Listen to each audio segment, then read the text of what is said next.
Obrigada por se juntar à Igreja Amor e Vida. É um prazer ter você aqui conosco. Se você deseja contribuir financeiramente, a conta da nossa igreja e CNPJ estarão aparecendo aqui embaixo. Visite-nos em www.igrejaamorevida.com.br. Esperamos que você seja edificado através dessa mensagem. Pegue a sua Bíblia. Aleluia. Aleluia. E eu escolhi duas pessoas que adoravam o Senhor. Apesar de tantas coisas e de tantas adversidades que aconteceu na vida deles, eles decidiram adorar o Senhor. Eles decidiram olhar para aquele lugar onde eles foram colocados e de repente parecia um lugar de fracasso. Eles viram aquilo como um lugar de promoção, de avanço, de rompimento. Eu falei, Pai, eu quero duas pessoas que a gente olha para a vida deles e diz, esses adoraram o Senhor de verdade. E quantos sabem que a nossa vida deve ser uma vida de adoração? Foi maravilhoso, é maravilhoso o momento de louvor. Essa igreja tem o melhor louvor, querido. Tem os melhores músicos, ungidos, cheios do Espírito. Enquanto eles estão cantando, coisa já está se movendo em você. Porque não é só algo ensaiado.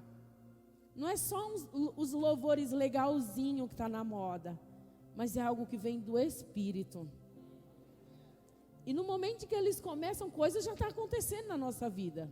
E você só não pega se estiver desapercebido, amém? Mas não é só no momento em que a banda toca ali há alguns minutos, 3, 4 louvores, que você deve adorar o Senhor, que você deve estar entregue a Ele, mas é uma vida inteira, todos os dias da nossa vida. Quando o dia bom acontecer e quando o dia mal também acontecer. Quantos sabem que o dia mal acontece? Mas como você vai reagir a ele? Como alguém que adora o Senhor, de verdade, com intensidade, amém? E aí Deus me fez lembrar, a primeira pessoa é José. Vá lá para o livro de Gênesis 37, 12, nós vamos ler um pouco, vamos ver um pouco das coisas que aconteceu na vida de José. E mesmo assim, ele decidiu, ele escolheu por ficar com o Senhor. E quantos sabem que ele foi vitorioso? Aleluia. Então vamos conferir o que está escrito. Gênesis 12, diz assim: aconteceu que os irmãos de José haviam saído, levando as ovelhas e as cabras do seu pai, até os pastos que ficavam próximos da cidade de Siquém. Então Israel perguntou a José: não apacentam teus irmãos, nossos rebanhos em Siquém? Vem, vou enviar-te a eles. E ele prontamente respondeu: eis-me aqui. E prosseguiu Jacó: vai então ver como estão teus irmãos e os rebanhos, e traz-me notícias. Ele o enviou quando estava no vale de Hebrom, mas José se perdeu quando estava próximo de Siquém. Um homem o encontrou vagueando pelos campos e lhe indagou: que procuras? Ele respondeu: procuro meus irmãos. Indica-me, por favor, onde costumam apacentar os rebanhos? Então o homem informou-lhe: eles levantaram um acampamento daqui. Os ouvi dizer: vamos para Dotão. Assim, José partiu a procurar seus irmãos e os encontrou em Dotão. Eles o viram de longe e, antes que pudesse chegar mais perto, tramaram sua morte e combinaram entre si: eis que vem, se aproximando aquele sonhador. Vinde, matemo-o, joguemo-lo numa cisterna qualquer. Diremos que um animal feroz o devorou. Veremos o que acontecerá com seus sonhos. Todavia, Rubem, ouvindo isso, salvou de suas mãos e propôs aos irmãos: não lhe tiremos a vida, afirmou Rubem. Não derramarei sangue humano, lançai-o neste poço. aqui no deserto, mas não ponhais a mão sobre ele para o ferir. Ele somente dissera assim para livrar José das mãos deles, e assim que possível restituí-lo a seu pai. Então, quando José chegou junto deles, despojaram-no da sua túnica e das mangas longas e adornada que ele vestia. Arremessaram-se contra ele e o lançaram na cisterna. Era um poço vazio e sem água. Depois sentaram-se para comer. Entretanto, ao erguerem os olhos, eis que vinha uma caravana de ismaelitas que vinha de Gileade. Seus camelos vinham carregados de especiarias, bálsamos e mirra, que estavam transportando para o Egito. Então seguiu Judá e seus irmãos: de que nos aproveita matar nosso irmão e escondermos seu sangue? Vinde, vendemos aos ismaelitas, mas não ponhamos a mão sobre ele. Ele é nosso irmão, da mesma carne que nós. E seus irmãos o ouviram. Quando passaram os mercadores ismaelitas, eles retiraram José da cisterna. Venderam José aos ismaelitas por 20 peças de prata, e estes os levaram para o Egito. Sabe, amados, a gente olha para a história de José e a gente vê que quando Deus ele nos dá um sonho, ele tem uma promessa nas nossas vidas. Quantos têm promessa de Deus? Coisas podem se levantar, sabe? Mas quantos sabem que quem tem a última palavra é Deus? Sabe que você pode estar diante do relatório médico dizendo não vai dar certo.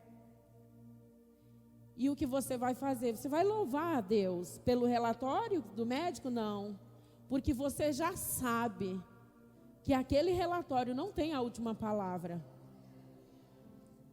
Aquele lugar em que José foi jogado, aquele poço, podia ter sido um lugar de fracasso para ele. Ele podia ter dito: Senhor, eu tive sonhos, você me deu sonhos. E olhando debaixo daquele poço, ele vendo os irmãos em cima, ele dizia: Senhor, o que aconteceu? Por que você não está fazendo do modo que você me prometeu em sonhos? Mas José não fez isso. Se você ler toda a história de José, você vai ver que a Bíblia diz que Deus era com José, porque nós não vimos em nenhum momento José murmurar. José dizer: pai, mas você falou que ia ser assim, não foi assim. Pessoas podem desapontar você, podem falar coisas más de você. De repente você pode olhar para a sua conta bancária e, apesar de estar confessando a palavra, o que está mostrando lá é que está vermelho. Mas você tem uma opção, tem duas opções: de murmurar e de não receber aquilo que Deus já liberou para você, ou de adorá-lo. Pai, eu te adoro, com dinheiro ou sem dinheiro. Sabe como disse Abacuque, ainda que a figueira não floresça, sabe? Eu vou continuar adorando você pelo que você é.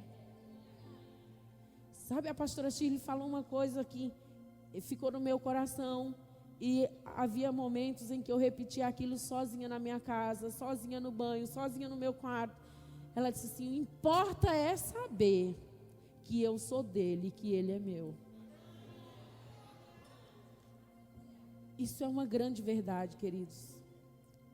Não importa o poço em que de repente você foi colocado. Não importa o problema que de repente surgiu. De repente você recebeu palavras poderosas, que veio como uma injeção de ânimo para você. E essa é a palavra de Deus. Essa é a palavra dele. Ela vem sempre para nos jogar para cima. Vem sempre para dizer: ei, levante. Ei, você é um milionário. Sabe? E aí de repente, no dia seguinte você olhou e coisas já se levantaram. E aí você faz o quê? Senhor, eu te adoro. esse é o meu estilo de vida. Eu te adoro pelo que você é. Importa é saber que eu sou seu e que você é meu. E quantos sabem que isso não tem como ser mudado? Não tem como ser revogado. Ele é nosso. Nós somos dele. Nós somos dele. Estamos guardados nele, escondidos nele. Não há nada vai poder nos resistir. Pode até se levantar, queridos, ou até tentar, mas vai cair. Quantos lembram que os israelitas, eles tinham uma promessa da terra prometida, e aí no meio do caminho deles estava Jericó. E dizem que aquelas muralhas eram imensas, que dava para andar carro em cima delas. Humanamente se falando, queridos, não tinha como aquilo cair. Mas alguém se levantou em adoração. Alguém se levantou em adoração e juntou um povo e disse: é possível, nós vamos conseguir, aquilo é nosso por direito. Quantos sabem que aquelas muralhas não puderam ficar de pé? Elas não puderam ficar de pé. Apesar de ter sido muito bem arquitetada, muito bem feito, e não importa os planos que Satanás arquitete ao seu respeito, nem tão bem feito que ele consiga fazer, o nosso Deus é muito maior. O nosso Deus é o arquiteto dos arquitetos. A começar por mim e por você. Olha o que ele arquitetou. Você é lindo, você é linda. Olha para o seu corpo funcionando perfeitamente bem. Tudo no seu devido lugar. Tudo funcionando no seu devido lugar. Só um Deus como nós podia fazer uma coisa dessas. Só um Deus como nós podia criar alguém como eu e você. Nós somos obra-prima dele.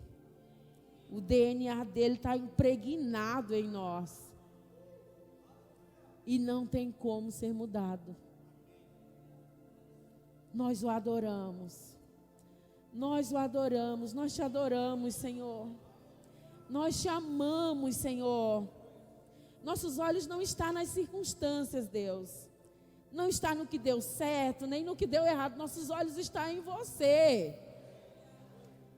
Você tem sido bom para com as nossas vidas, para com a nossa família. Nós temos sido guardados neles, querido. Saia nessa rua e veja quantas coisas aconteceu no dia de hoje. E o Senhor livrando a nossa casa, livrando a nossa vida.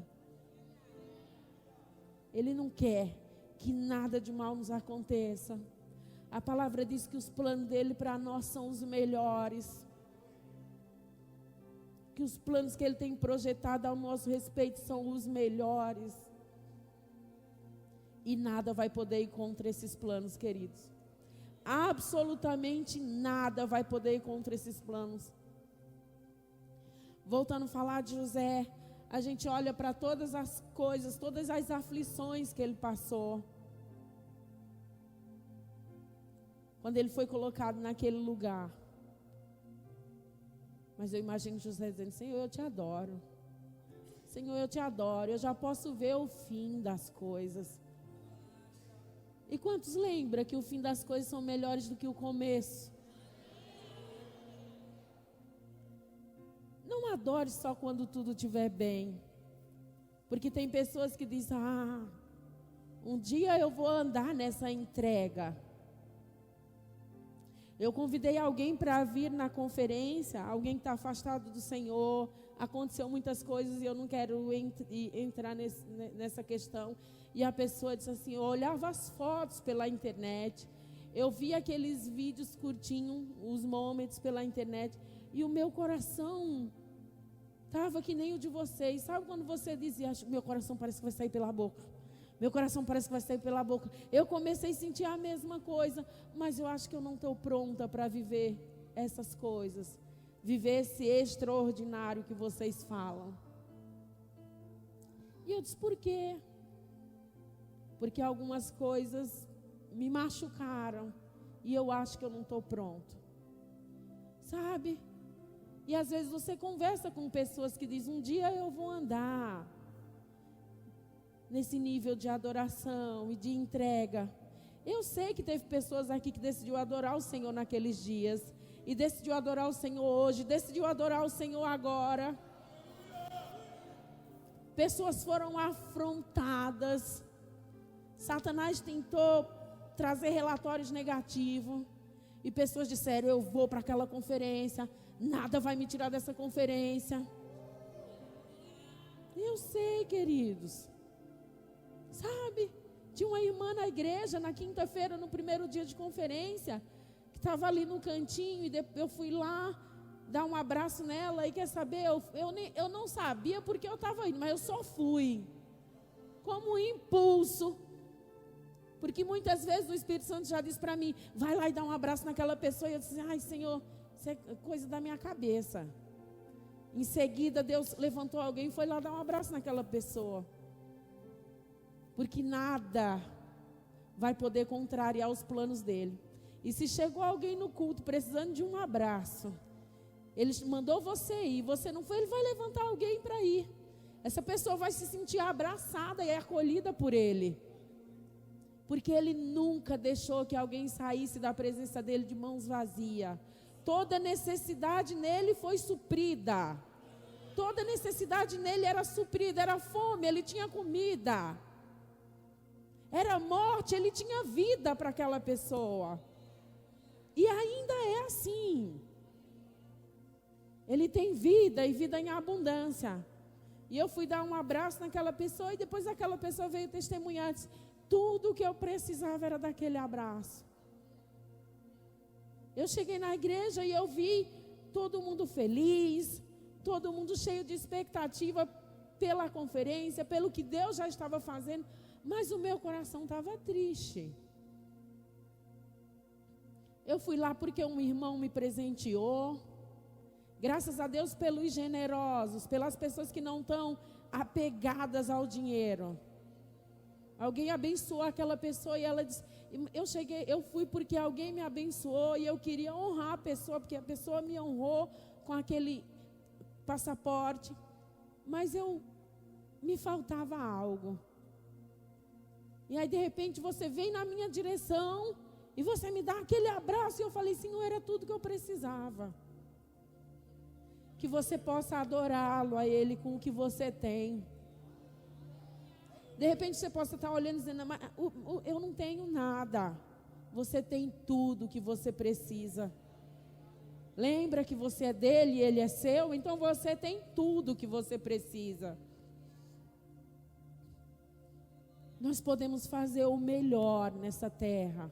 Podemos cooperar com Ele da melhor maneira possível. Tudo que nós precisamos para cumprir aquilo que Ele tem para nossas vidas já está aqui. E às vezes, vem pensamentos tentarem contradizer aquilo que já foi colocado aqui. Mas nós vamos andar pensando os pensamentos de Deus, amém? Não os nossos pensamentos.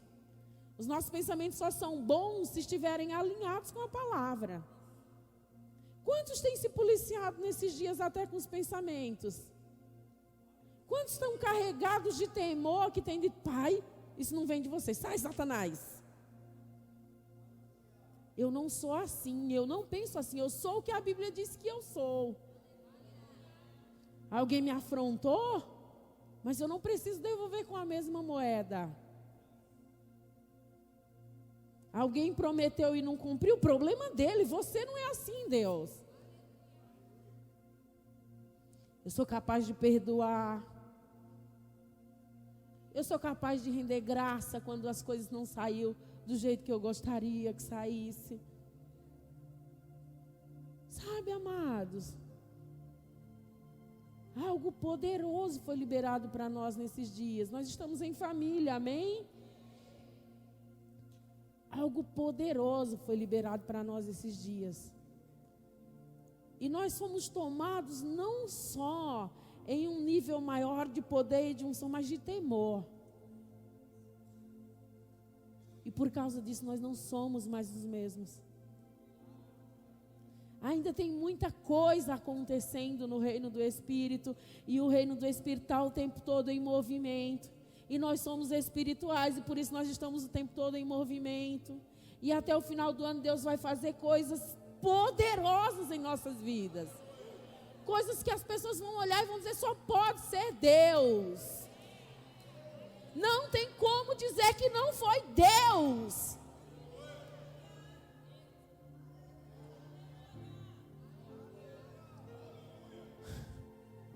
Ele é tão maravilhoso. Abra sua Bíblia. Vamos ver mais duas pessoas que eu considero exemplo de alguém que o adorou em meio a circunstâncias terríveis. E quer saber? Essas duas pessoas não estavam fazendo nada que fosse ilícito. E quantos sabem que de repente em meio à sua caminhada você está fazendo tudo que é lícito, tudo que é bom, mas circunstâncias podem acabar se levantando? Paulo e Silas, vá para lá, para o livro de Atos 16, 22. Eles não estavam fazendo nada ilícito, mas vamos ver o que aconteceu com eles. Atos 16, 22, diz assim: então uma multidão unânime os atacou, e os magistrados, rasgando-lhes as roupas, ordenaram que fossem açoitados com varas. Depois de tê-los espancado muito, jogaram na prisão, recomendando ao carcereiro que os vigiasse com toda a atenção. Havendo recebido tais ordens expressas, ele os lançou no cárcere interior e lhes prendeu os pés no tronco. Por volta da meia-noite, Paulo e Silas estavam orando e entoando hinos de louvor a Deus. Enquanto os demais presos ouviam, de repente aconteceu um terremoto tão violento que os alicerces da prisão foram abalados. No mesmo momento, todas as portas abriram e as correntes que prendiam a todos se soltaram. Eles estavam fazendo algo que era lícito, queridos. E mesmo assim eles foram colocados naquele lugar. Mas quer saber? Os pés e as mãos estavam amarrados, mas eles tinham boca. Sabe? E eles começaram a orar e louvar a Deus. O que vai fazer você chegar no lugar que o Senhor tem para você, aquele sonho que você olha para aquilo e diz: Senhor, só você mesmo pode me dar um sonho desse tamanho. O que vai fazer você chegar nesse lugar é a adoração. É a adoração. Não foram as estratégias que você criou, a faculdade que você fez, a herança que seu pai deixou, o emprego maravilhoso que você tem, que vai fazer você chegar lá. Mas é a adoração, a atitude de alguém que o adora, que vai fazer você chegar lá. Não importa. Não importa se o dia mal aparecer. Ele vai encontrar com alguém que diz: maior é o que eu tenho em mim